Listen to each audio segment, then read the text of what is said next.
Seorang perempuan cantik bernama Lin Xiangzi menderita penyakit amnesia aneh. Ingatan Xiangzi terhadap teman-temannya hanya bisa bertahan selama 1 minggu. Akibat kelainan yang dideritanya, Xiangzi menjadi pemurung hingga menarik diri dari pergaulan. Cerita ini diawali saat Lin Xiangzi pindah sekolah di tahun ketiganya. Seorang siswi cantik yang pendiam, Su Yusu seketika tertarik padanya dan langsung berusaha keras untuk mendekati dan menjadi temannya. Namun pada hari Senin berikutnya, dia malah mendapati Xiangzi melupakannya. Ternyata Xiangzi menderita amnesia yang unik, dia melupakan teman-temannya setelah 1 minggu. Maka untuk membantu Xiangzi, Yusu dan kedua temannya pun setiap Senin selalu rutin mengingatkan Xiangzi tentang pertemanan mereka. Namun saat hubungan Xiangzi dan Yusu semakin dekat, bahkan Yusu menyatakan perasaannya, seketika Xiangzi kaget dan langsung pergi begitu saja. Keesokan Xiangzi melupakan teman dan kejadian yang terjadi sebelumnya. Yusu tidak bisa menerima situasi ini, jadi dia langsung menyeret Xiangzi ke markas mereka, berniat mau mencari buku diarinya. Tapi markas itu sekarang sudah digembok. Yusu begitu panik ingin merusak gemboknya hingga Jiang Wu harus cepat-cepat menghentikannya. Tapi anehnya, sikap Xiangzi kali ini jelas-jelas sangat berbeda dari biasanya. Dia bahkan sama sekali tidak peduli setelah melihat foto mereka berempat, mengklaim bahwa itu bukan bukti bahwa dia dekat dengan mereka. Anehnya, saat Xiangzi mengetahui Yusu bolos sekolah, dia tampak galau dan cemas. Dia bahkan bolos di kelas berikutnya hanya demi mencari Yusu. Lebih anehnya lagi, begitu dia menemukan Yusu, dia langsung to the point melarang Yusu mencari buku diari itu lagi. Dia dengan ketus menolak mengingat apapun tentang mereka, mengklaim bahwa dia tidak butuh mengingat tentang mereka, dia tidak mau menyia-nyiakan waktu untuk hal lain karena fokus ujian masuk universitas. Dia bahkan mengomeli Yusu karena menyia-nyiakan waktunya untuk hal tidak berguna dan mengabaikan masa depannya. Yusu hampir menangis mendengar kata-katanya, tapi Yusu menolak menyerah begitu saja.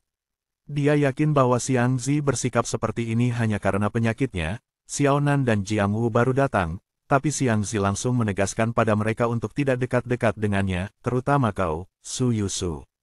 Xiangzi langsung pergi setelah itu. Yusu sontak dikuasai emosi hebat, yang anehnya, membuatnya mendapat kilasan ingatan akan seorang wanita yang tenggelam. Kepalanya seketika sakit hebat hingga tiba-tiba saja dia pingsan. Xiangzi jelas sangat mencemaskan kondisi Yusu. Ibunya Yusu jelas menyembunyikan sesuatu dan berkata pada Jiang Wu dan Xiaonan bahwa Yusu cuma kelelahan. Saat berduaan dengan ibunya Yusu, Xiangzi tampak tidak asing seperti telah mengenal ibu Yusu sejak lama. Jiang Wu dan Xiaonan melihat gelagat aneh pada Xiangzi seperti orang yang berubah 180 derajat tidak seperti amnesia. Jiang Wu pun mencuri dokumen pribadi Xiangzi untuk mencari kebenaran. Akhirnya mereka bertiga Jiang Wu, Xiaonan dan Xiangzi bertemu di gedung tempat rahasia mereka. Kenyataan yang tak terduga terjawab sudah. Xiangzi adalah teman satu sekolah Yusu sebelum pindah, dan Xiangzi tidak ada riwayat penyakit amnesia.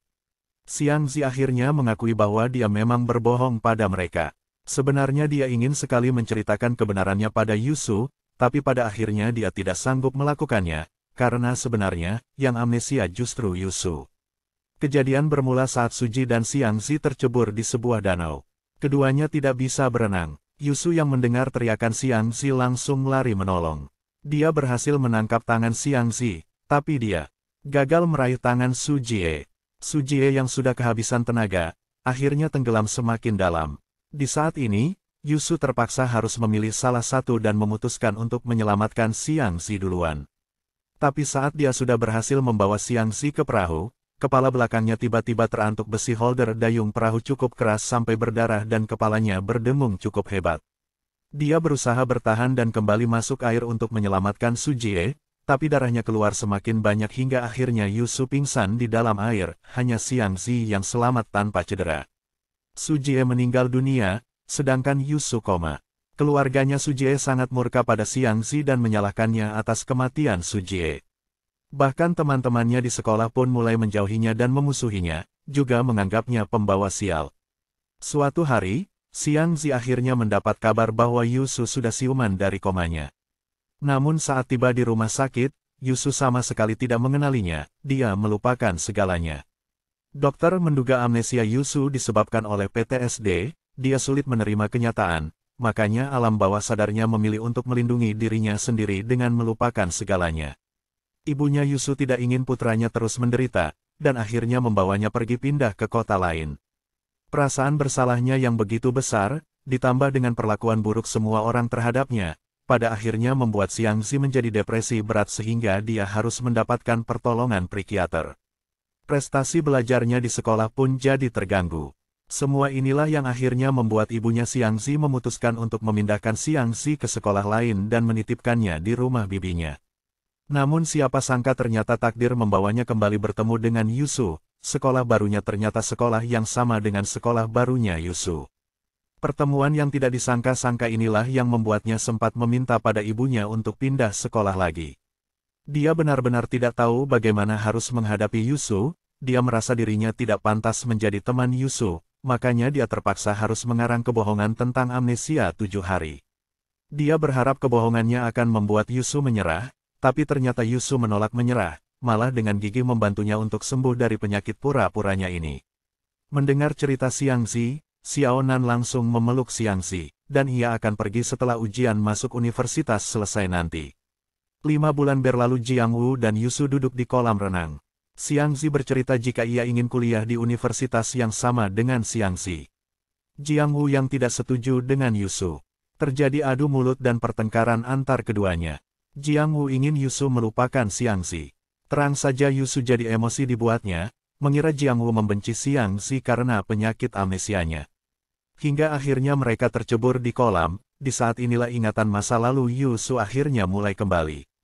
Akhirnya mengingat semua masa lalunya, Yusu bergegas pergi mencari Xiangzi, tapi malah diberitahu bibinya Xiangzi bahwa Xiangzi baru saja pergi. Yusu sontak panik mengejarnya, sayangnya dia gagal, Xiangzi sudah naik bis sedari tadi. Suatu hari, Xiangzi menerima paket yang ternyata buku diari kiriman dari Yusu di mana dia mengaku bahwa dia sudah mengingat segalanya, sekaligus mengakui perasaannya pada Xiangzi yang ternyata sudah sejak lama menyukainya. Akhirnya mereka bisa bertemu kembali tanpa ada kebohongan di antara mereka.